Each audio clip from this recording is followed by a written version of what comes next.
সাইয়েদনা ওমর ফারুক বলেছেন, মুতু ক্বাবলা আন তামুতু, মরার আগে একবার মরো। হাসিবু ক্বাবলা আন তুহাসাবু আলাইকুম, তোমার হিসাব নেওয়ার আগে তুমি একবার নিজের হিসাবটা করো না।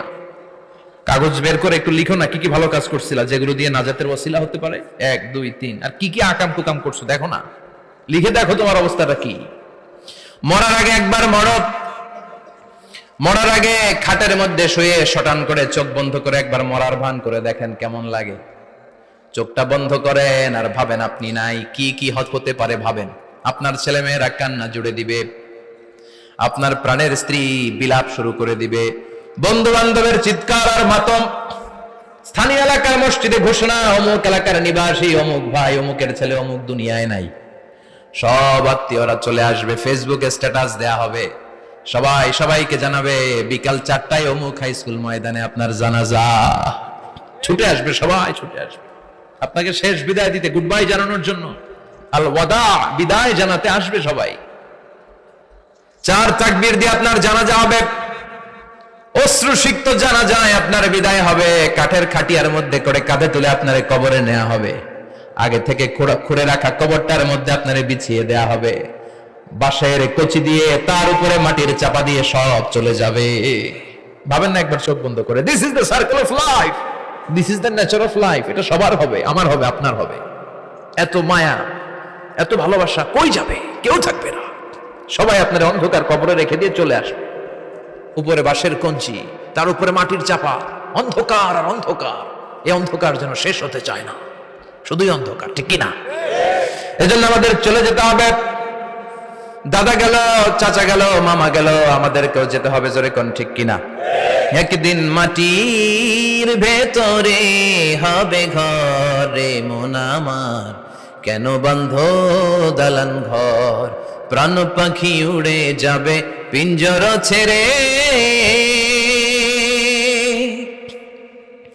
ধরা ধামে সবই রবে তুমি যাবে চলে, বন্ধু বান্ধব যত, মাতা পিতা যারা সুত, সবই হবে তোমার পরে, মন আমার কেন বান্ধ দালান ঘর, একদিন মাটির ভেতরে হবে ঘরে মন আমার, কেন বান্ধ দালান ঘর, ঠিক কিনা? সব করে থাকবে, চলে যেতে হবে আমাদেরকে। এজন্য আখিরাতের কথা যেন আমাদের স্মরণ হয়। বিশ্বনবী বলতেন, নাহাইতুকুমান জিয়ারাতিল কবুর, আমি তোমাদেরকে কবর জিয়ারত করতে আগে নিষেধ করতাম, কিন্তু এখন নিষেধাজ্ঞা প্রত্যাহার করে নিলাম। এখন সবসময় তোমরা কবরের সামনে যাবা আর জিয়ারত করবা। কবরস্থানে জানতো বড়ুয়া কৃষ্ণপুরের এই গ্রামের কবরস্থান আছে কোন দিকে?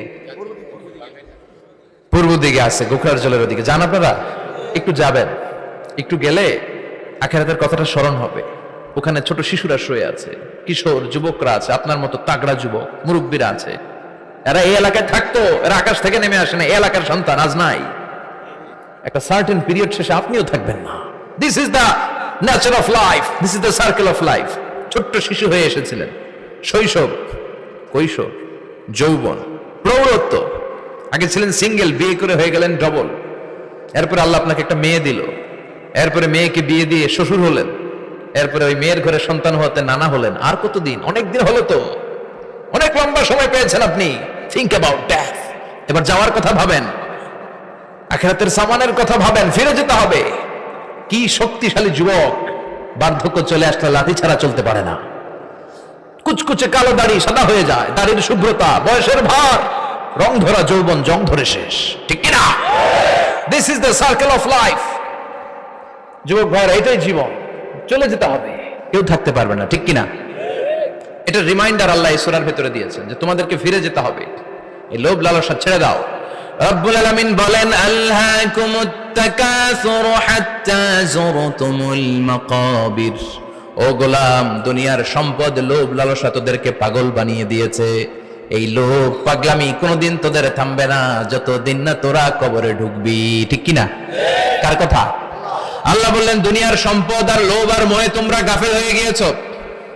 আখিরাতের কথা বেমালুম তোমরা ভুলে গিয়েছো, কিন্তু আখিরাতে তোমাদের যেতেই হবে, কবরের বাড়িতে তোমাদের ঢুকতেই হবে, ঠিক কিনা?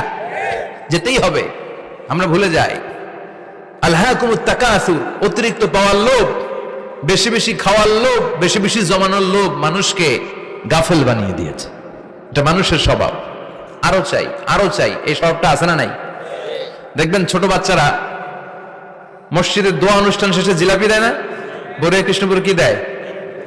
আগে বাতাসা দিত না, এখন কি দেয়? জিলাপি দেয়, মিষ্টি দেয়। তো মসজিদের 2-3 গেট থেকে যদি দেয়, ছোট বাচ্চারা দেখবেন এদিক দিয়ে কয়েকটা নিয়ে আবার ওই গেটে লাইন ধরে। ওর হাত হলো ছোট হাত, ওর হাত ভর্তি জিলাপি, আর নেওয়ার জায়গা নেই, এরপর আরেক জায়গায় লাইন ধরছে, আরো লাগবে আরো লাগবে, এই আরো আরো আরো চাই, এই স্বভাবটাই মানুষকে কুড়ে কুড়ে শেষ করে দিয়েছে। এত লাগবে কেন তোমার? চাহিদার কোনো শেষ নাই, unlimited demand of human being. যার আছে বেশি তার চাই বেশি, যার সাইকেল আছে তার হুন্ডা চাই, হুন্ডা আছে তো প্রাইভেট কার চাই, প্রাইভেট কার আছে তো প্লেন চাই, প্লেন আছে তো হেলিকপ্টার চাই, হেলিকপ্টার আছে তো ওইটা চাই, ওইটা আছে তো সেটা চাই, ঠিক কিনা? এলাকার মেম্বার যে হয়েছে চেয়ারম্যান হতে চায়, আছে না নাই? চেয়ারম্যান সাহেব এমপি হতে চায়, আছে না নাই? এমপি সাহেব মন্ত্রী হতে চায়, আছে না নাই? মন্ত্রী সাহেব প্রধানমন্ত্রী হতে চায়, আছে না নাই? কিন্তু এই দেশে সুযোগ নাই। কথা কন, এই দেশে প্রধানমন্ত্রী সিলেক্টেড, 2-3 জনের বাইরে কেউ প্রধানমন্ত্রী হতে পারবি না, ঠিক কিনা? আমার এই জীবনে তো আমি 2-3 জনই দেখলাম। বেগম খালেদা জিয়া, মাননীয় প্রধানমন্ত্রী শেখ হাসিনার ছোট্টবেলা দেখেছি এরশাদকে, আমরা তখন ছোট। তো মানুষের চাহিদার কোনো শেষ নাই, যার আছে বেশি তার চাই বেশি। এজন্য বিষ্ণু বলেছেন, উনজুরু ইলা মান হুয়া আসফালা মিন, তোমার চেয়ে যে খারাপ আছে ওর দিকে তাকাও। ওয়ালা তানজুর মান হুয়া আ'লা মিন, তোমার চেয়ে যে ভালো আছে ওর দিকে তাকাও না, তোমার চেয়ে যে খারাপ অবস্থানে আছে ওর দিকে তাকাও। অনেকে নিজের অবস্থান নিয়ে সুখী না, এরকম আছে না নাই? আল্লাহ আমার এটা দিল না রে, ওইটা দিল না রে, পাইলাম না রে, কিচ্ছু হয় না, কি করবো জীবনে, হতাশ। আসলে আছে কিন্তু অনেক, কিন্তু শুকরিয়া নাই, ডাকাত, ঠিক কিনা? নিজের অবস্থান নিয়ে সুখী না, কিন্তু অনেক লোক আছে তারা আপনার অবস্থানে পৌঁছতে চায়। তাদের দিকে তাকিয়ে দেখেন, আপনি যে অবস্থানে আছেন এই অবস্থানে পৌঁছাটা অনেকের কাছে স্বপ্ন। তারা প্রতিনিয়ত সংগ্রাম আর স্ট্রাগল করে যাচ্ছে আপনার অবস্থানে পৌঁছতে, আর আপনি এটা নিয়ে সন্তুষ্ট না। শেখ সাদির নাম শুনেছেন? বালাগাল উলা কাশাফাত দুজা, এই কবিতাটা রচয়িতা, ইরানের বিখ্যাত এক কবি। উনি একবার আর্থিক সমস্যার মধ্যে দিয়ে সময় কাটাচ্ছেন, টাকা নাই, পয়সা নাই, পায়ে দেওয়ার মতো জুতা নাই। উনি খুব দুঃখ পেলেন, হায় রে, আমি ইরানের এত বড় কবি, আমার পায়ে দেওয়ার মতো জুতা নাই। দুঃখ ভরা মন নিয়ে রাস্তায় হাঁটতে বেরোলেন। হাঁটতে হাঁটতে হঠাৎ দেখলেন একটা লোক শুয়ে শুয়ে কাঁদছে, ওই লোকটার 2টা পাই নাই, পাই নাই। উনি সিজদায় পড়ে গেলেন, আল্লাহর কাছে ক্ষমা চাইলেন, আল্লাহ অনেক দিয়েছো, শুকর আলহামদুলিল্লাহ। এজন্য যেই পরিস্থিতিতেই থাকি না কেন আমরা কি পড়বো? জোরে বলেন, কি পড়বো? এজন্য আল কানাতু মিনাল ইসলাম, অল্পে তুষ্ট থাকার নাম হলো ইসলাম। সম্পদ লাগবে কিন্তু সম্পদের পাহাড় লাগবে না, ঠিক কিনা? অল্প খান, অল্প পড়েন, অল্প জামান, অল্পের ভেতরে বরকত ঢুকাইয়া দিছে কে? দেখবেন যাদের সম্পদ অল্প তারা সুখী বেশি। জরিপে এটা দেখা গিয়েছে, অনেক সার্ভেতে এটা এসেছে, যারা সম্পদশালী এরা দুঃখী বেশি, এদের দুঃখ বেশি, টেনশন বেশি। খুব স্বাভাবিক, টাকা যার বেশি রোগ তার বেশি, টাকা যার বেশি টেনশন তার বেশি, টাকা যার বেশি ঘরে শান্তি তার কম, আছে না নাই?